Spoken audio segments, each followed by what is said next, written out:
Back onto football, and of course this weekend is the final weekend before we have yet another international break. And on Thursday, Lee Carsley named his final England squad as the interim boss before Thomas Tuchel takes charge on a full-time basis in January. Carsley handed first call-ups to Southampton defender Taylor Harwood-Bellis and the Newcastle fullback Lewis Hall for this month's Nations League fixtures. The Three Lions face Greece this coming week, and then the Republic of Ireland next weekend as well. Any surprises for you, Cass, when it comes to the England squad? I mentioned those two Harwood-Bellis, yeah. I think it's a surprise and fair play to him. Mm-hmm. You know, a team at the bottom end of the table, you know, but obviously Lee Carsley's seen something that he wants to introduce in. I mean, I thought Lewis Hall was a real deserved one. Yeah. You know, you think about it, you know, leaves Chelsea, hasn't found his pathway at the club, and yes, he's gone on for a big move to Newcastle. Didn't get in the team originally, was in and out a bit.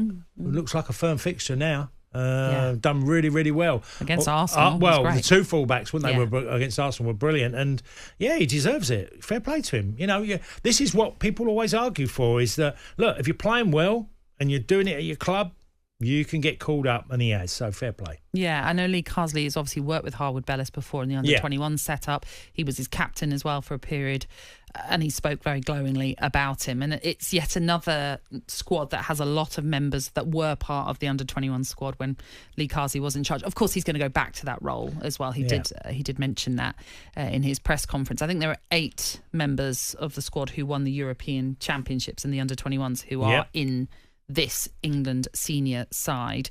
One of the inclusions has not pleased a boss, and that is the Manchester City manager Pep Guardiola, who has criticised Carsley's decision to pick Jack Grealish. Grealish hasn't featured for City since their stoppage time win at Wolves on the 20th of October. That was immediately after the previous international break. Guardiola has already ruled the £100 million former Aston Villa man out of their Premier League trip to Brighton tonight, and questioned why Carsley has picked him.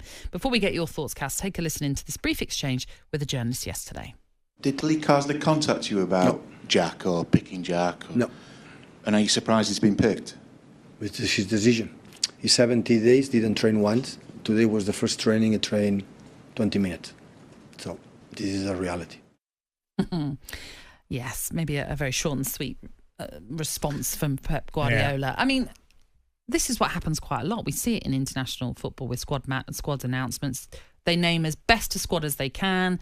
Those players turn up at St George's Park in England's case, and they get ruled out because of injury. So we might see that with Jack Grealish anyway. So it might be a bit of a pointless trip for him to make, but ultimately, it's Lee Carsley's decision, and if he wants to call him up... Well, he's got the right to call him up. Yeah.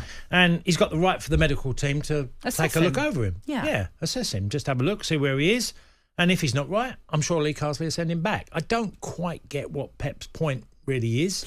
And the fact that he's not played football, but he might be on the cusp of getting back or doing light training to get back, and he might say, well, we'll have a look at him. We've got another week, really. You know, you might even think of the first game against Greece, might be thinking of the second one against Ireland, and thinking he could be fit for that. Or he might play 20 minutes or give him half an hour, which would benefit Man City, no?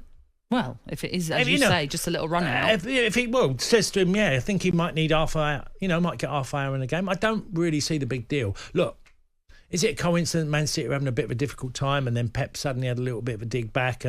Might be a little bit of frustration in there, and I get all of that. But I don't see it as a big problem at all, because if Jack's not right, he will not play for England.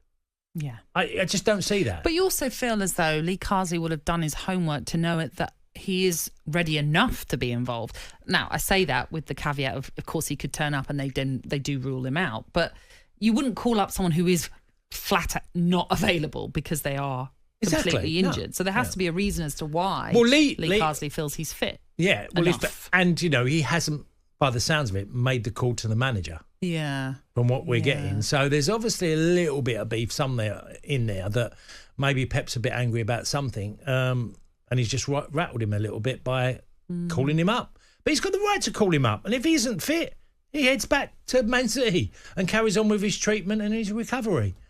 I don't see it as that big of an issue. Notable omissions might be interesting. You mentioned obviously Lewis Hall at Newcastle. Well, Tino Livramento hasn't had the call. I was surprised. Listen, he can play left back as well, of course. Playing right back with Lewis Hall on the left for Newcastle. Yeah. I know England do have a lot of choices when it comes to right backs in the Yeah. England squad, but you still would have thought that maybe you'd call him up. Maybe, I don't know. He's done well for Newcastle, Livramento.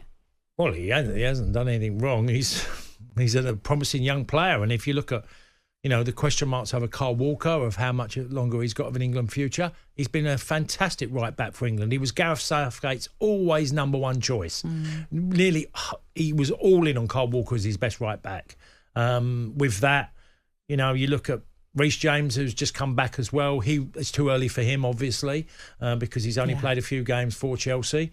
But I was surprised because he's been left out when he's probably playing his best football. And look, it's a difficult decision to make, I'm sure, for any manager when you've only got so many players that you can call up and all of that. But yeah, it's just sort of, there's also that dynamic. I know you've got a right back, a left back that play at the same team. There's a sort of, I know they're not going to have conversations on the pitch because they're so far apart, but there's just something that could click when you have switching play and things like that, and just makes. I just sort of wondered why not he didn't bring in Tino Livramento. Also, Nick Pope obviously was not included in this squad. He's gone for Dean Henderson, Jordan Pickford and Aaron Ramsdale as his goalkeeper choices as well.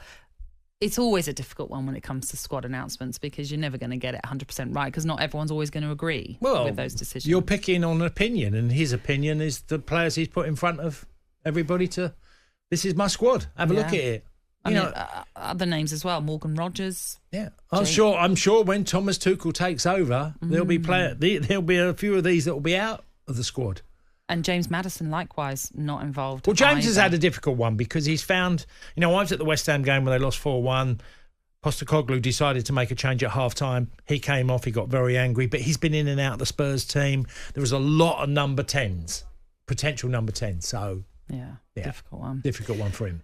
So the first game is away to Greece. That's on Thursday, and then they're at home to the Republic of Ireland next weekend on the 17th. And talkSPORT will keep you, of course, updated on that with commentary as well in what is, you could deem, especially the Greece game, a must-win if they are to win the group, which will possibly help England in World Cup qualification if World Cup qualification, the normal group stage qualification, doesn't go to plan.